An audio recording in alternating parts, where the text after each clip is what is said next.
अरे ये तो मैंने लिया ही नहीं, ये सब कहां से आ गया?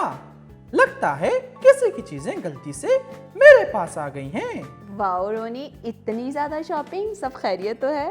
हाँ रिया, सब खैरियत है। क्या बात है, बड़ा दिल खोल के शॉपिंग की है आपने। दिल खोल कर नहीं रिया, जेब खोल कर शॉपिंग की है।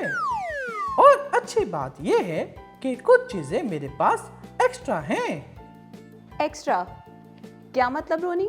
मतलब कि वो चीजें मैंने खरीदी ही नहीं, शायद गलती से किसी और की चीजें भी मेरे पास आ गई हैं। ओहो रोनी, ये तो बहुत गलत हुआ। अब क्या करेंगे आप?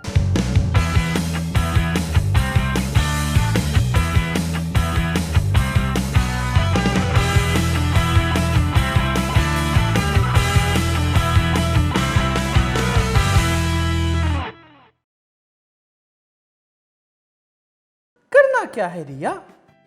अब मैं इन चीजों को यूज करूंगा। तो देखो, लग रहा है ना आपका भाई हीरो। बहुत बुरी बात है रोनी, ऐसे लालच नहीं करते, इसे चीटिंग कहते हैं। चीटिंग की क्या बात है रिया? मैंने खुद किसी की चीजें नहीं चुराई, किसी की चीजें गलती से मेरे पास आ गई हैं। हाँ, तो उस बेचारे को तो नहीं पता ना, ये तो आपको पता है। तो अब वापस जाएं और उसकी चीजें वापस करके आएं।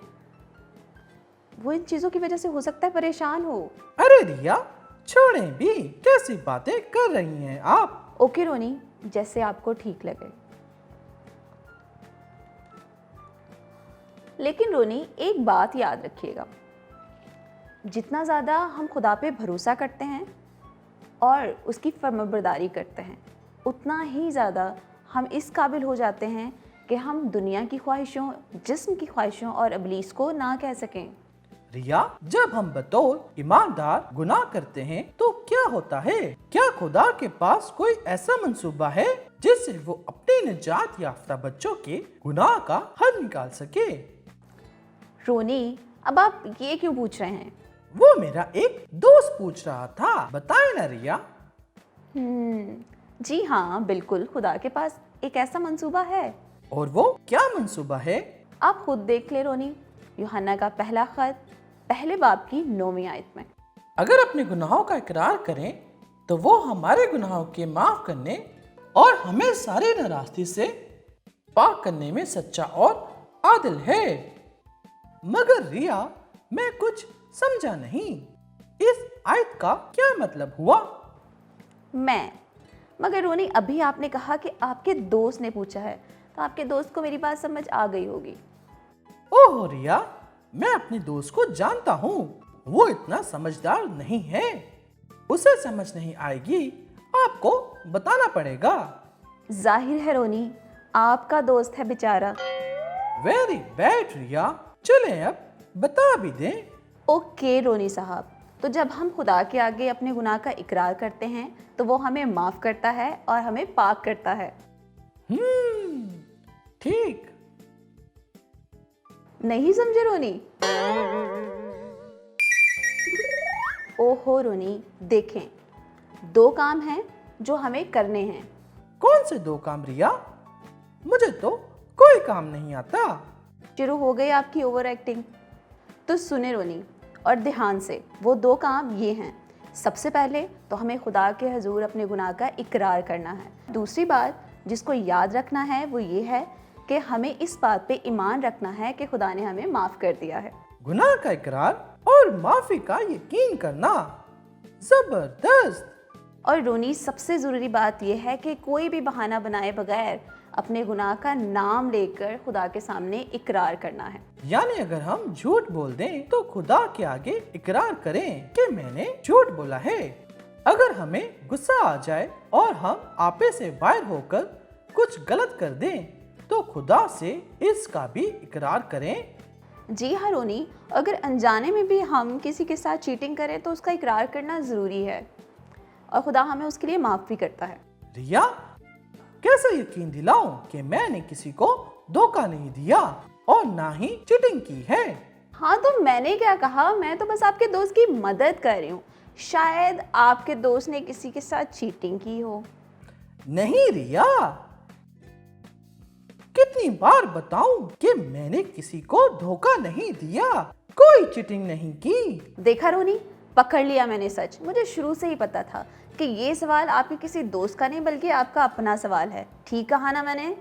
हाँ रिया, एक्चुअली मुझे एहसास हुआ कि वाकई मुझसे गलती हो गई है और मैं ये चीजें बिल्कुल यूज नहीं करूँगा। वेल डन रोनी, यूज नहीं करेंगे और क्या, अब मैं वापस तो नहीं करने जाऊंगा। क्या मतलब वापस करने जाऊं? जी बिल्कुल रोनी, क्योंकि गलती मानकर उसे ठीक करना भी जरूरी है। ओके रिया, मेरी बहन, समझ गया।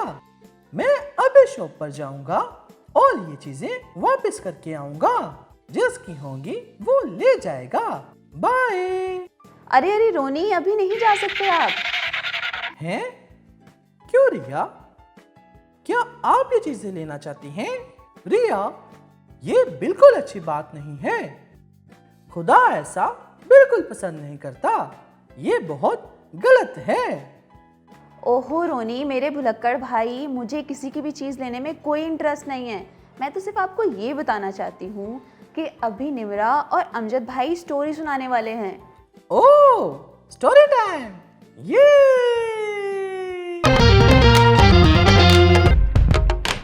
निम्रा, ये क्या हुआ आपको?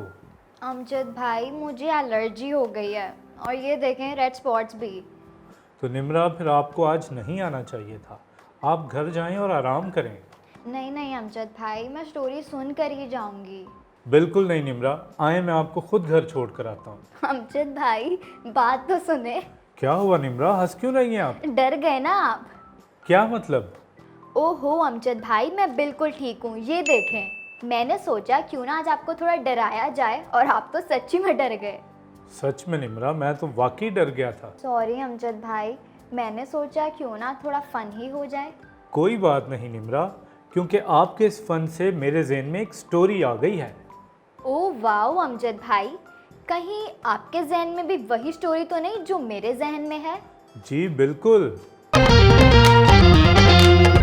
तो दोस्तों, मुझे पता है आप यही सोच रहे होंगे कि आखिर अमजद भाई और निम्रा किस स्टोरी की बात कर रहे हैं। तो क्या कहती हैं निम्रा, बता दूं फिर मैं अपने दोस्तों को? जी बिल्कुल अमजद भाई। तो आज हम नुमान कोड़ी और अलीशा नबी के बारे में सीखेंगे। ओह वाओ, तो चलिए शुरू करते हैं आज की स्टोरी। तो दोस्तों, एक छोटी लड़की अपने माँ बाप के साथ इसराइल के खूबसूरत मुल्क में रहती थी और मुल्क के आराम की फ़ौज ने इसराइल पर हमला कर दिया और बहुत सारे लोगों को गुलाम बनाकर अपने मुल्क में ले गए। ये छोटी लड़की फौज के हाकिम की गुलाम थी और उस हाकिम का नाम नुमान था, इसलिए उसने वो छोटी लड़की अपनी बीवी को दी ताकि वो उसकी खिदमत करे। वो छोटी लड़की अपने मुल्क से बहुत दूर थी, लेकिन तो भी वो खुदा को नहीं भूली। नुमान बहुत दौलतमंद था मगर उदास भी, इसलिए कि उससे बीमारी थी। उसके चेहरे, हाथों और पाँव पर तकलीफ दे जख्म थे, यानी उसको कोढ़ का मर्ज था। उसने बहुत सारे लोगों से अपना इलाज करवाया लेकिन कोई उसका इलाज ना कर सका। इस वजह से वो बहुत ज़्यादा परेशान था।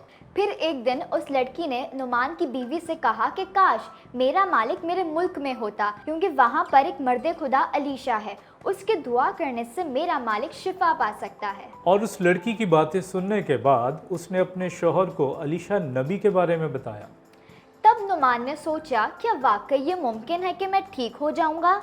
तब उसने इसराइल के मुल्क जाने का फैसला किया।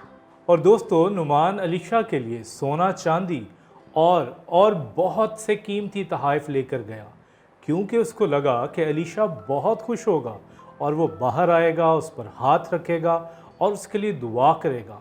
और बिल्कुल ऐसा ही हुआ। बिल्कुल नहीं अमजद भाई, ऐसा तो कुछ भी नहीं हुआ था। बल्कि जब नुमान कोड़ी अलीशा के घर पहुंचा तो अलीशा नबी अपने घर से बाहर भी नहीं निकला और उसने अपने नौकर को ये पैगाम देकर भेजा कि नुमान कोड़ी से कह कि जाकर दरियाई यर्दन में 7 बार गोते लगा तो तू बिल्कुल ठीक और पाक साफ हो जाएगा। अरे वाह निम्रा, क्या बात है। तो ये सुनकर नुमान को बहुत गुस्सा आया और उसने कहा, क्या मेरे मुल्क में कोई दरिया नहीं? हालांकि उसे दरियाई यर्दन में 7 बार गोते ही तो लगाने थे, इसमें मुश्किल बात क्या थी, है ना दोस्तों। तो मैं आपको बताती चलूं कि नुमान के साथ जो आदमी गए थे उन्होंने भी उसे यही मशवरा दिया। तब नुमान ने दरियाए यर्दन में 7 गोते लगाए और उसका कोढ़ जाता रहा और उसका जिस्म एक बच्चे की तरह पाक साफ हो गया। yippee! ये तो बहुत बड़ा मौजज़ा था। तो निम्रा, क्या आप हमें बता सकती हैं कि इस कहानी में ईमान का हीरो कौन है?